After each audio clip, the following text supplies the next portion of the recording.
El Señor esté con ustedes. Y con tu espíritu. Proclamación del Santo Evangelio según San Juan. Gloria a ti, Señor.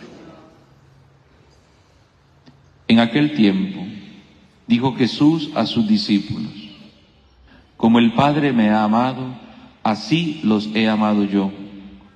Permanezcan en mi amor.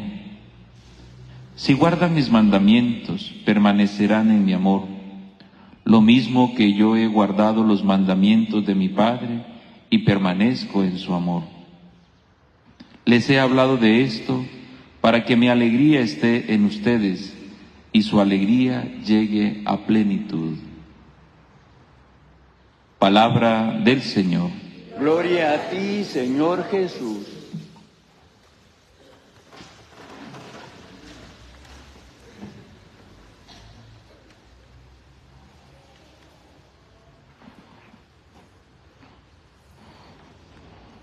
Estamos meditando el capítulo 15, tanto del libro de los Hechos de los Apóstoles como el Evangelio de Juan.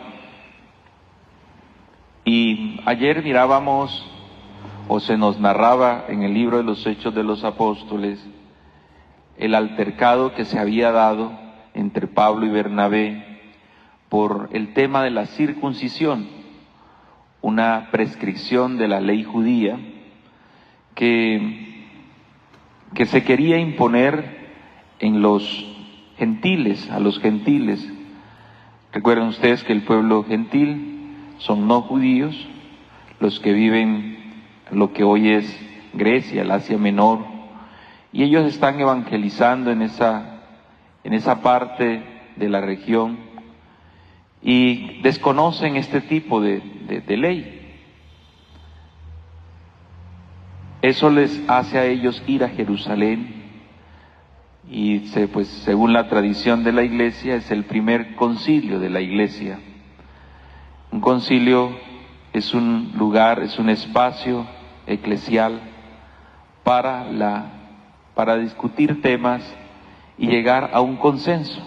Palabra concilio, un consenso, un acuerdo. En este caso, desde la perspectiva de fe cristiana, es un acuerdo entre hermanos. Y aquí aparece el primer acuerdo para los judíos, para los discípulos que Jesús había llamado. Quizás era muy claro que el rito de la circuncisión era un tema que debían vivirlo por ley. Pero Pedro está de acuerdo con que no se puede imponer algo a la comunidad. Y dice que utiliza estas palabras, quizás no podemos entender, pero dice que Dios escogió de entre ustedes los gentiles y oyeron de mi boca palabra del Evangelio y creyeron. Y Dios dice que penetra el corazón, lo primero. Dios conoce el corazón y ha dado testimonio a favor de ellos, dándoles el Espíritu Santo, segundo. Y dice, igual que a nosotros, no hizo distinción entre ellos y nosotros, pero pues ha purificado los corazones con la fe. Y después dice, ¿por qué intentan tentar a Dios queriéndole imponer sobre el cuello a esos discípulos? Los reconocen ya como seguidores de Cristo, un yugo que ni nosotros ni nuestros padres hemos podido soportar. Es decir, primero se universaliza el Evangelio. Ya no es para los judíos solamente la salvación, es también para todo aquel que ha decidido en la fe seguir a Jesús. Se abre esa posibilidad y ese mandato que Jesús le ha dado a los discípulos, diciéndoles, vayan por todo el mundo y prediquen el Evangelio. Este mandato se hace vigente cuando la Iglesia se pone de acuerdo y sale a evangelizar.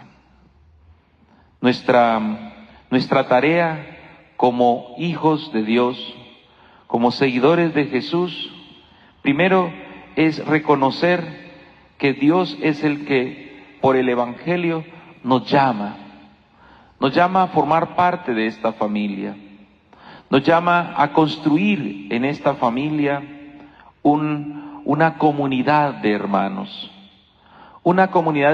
donde no median cosas que dividen, sino acciones, diálogo en la fe que nos integra y nos hace hermanos en Cristo. Es lo primero. La fe se testimonia, la fe en el Evangelio se testimonia en la comunión de los hermanos, en la unidad de los hermanos. Segundo, es la acción del Espíritu Santo lo que hace que esa hermandad tenga esa fluidez que exige lo propio de ser hermanos. Por eso cuando en la Eucaristía decimos en la unidad, en el Espíritu, en la unidad del Espíritu Santo, en la comunión, cuando hacemos la doxología por Cristo, con Él y en la unidad del Espíritu Santo. Es el Espíritu el que hace que los hermanos estén unidos.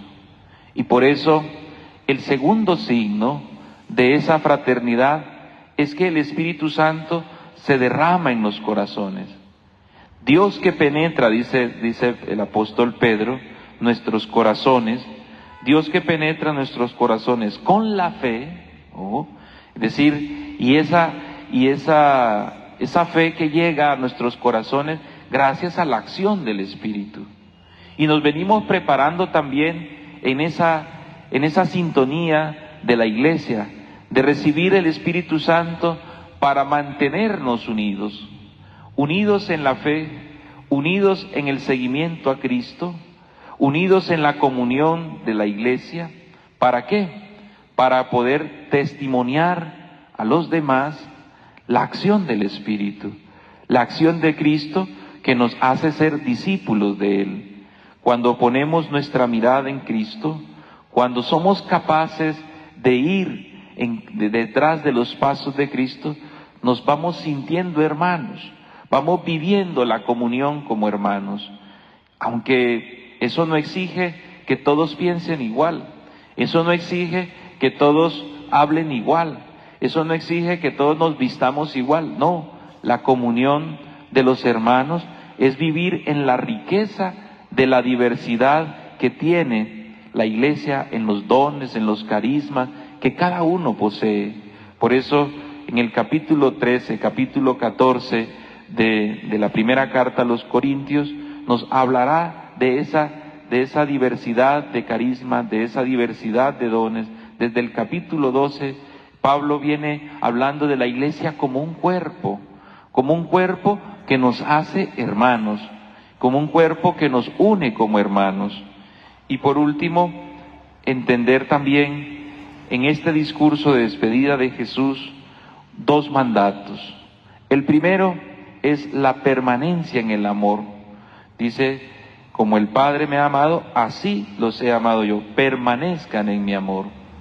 Es decir, el amor que cada uno tiene en su corazón, el amor que cada uno guarda en el corazón hacia el otro, significa la expresión de un amor de Dios que permanece en nosotros.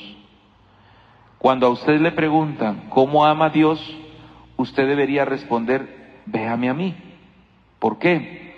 Porque usted está reproduciendo, está dando el amor de Dios que recibe. El amor de Dios no es para guardarlo, no es para tenerlo allí en nuestra vida íntima, ya, que es mío y ya. Y yo me vuelvo, quizás arrogante pensar de que Dios solo a mí me ama y a los demás los odia. Y entonces, hoy Jesús ratifica que el amor que nos da, que el amor que nos transmite en la Iglesia, a través de los hermanos, a través de los sacramentos, a través de la vida cotidiana. Es el mismo amor que Dios le ha dado a él. Por lo tanto, la primera invitación es una invitación de permanecer en él. Permanecer en él significa perseverancia. Permanecer en él significa ser constantes. Permanecer en él significa aferrarnos a él.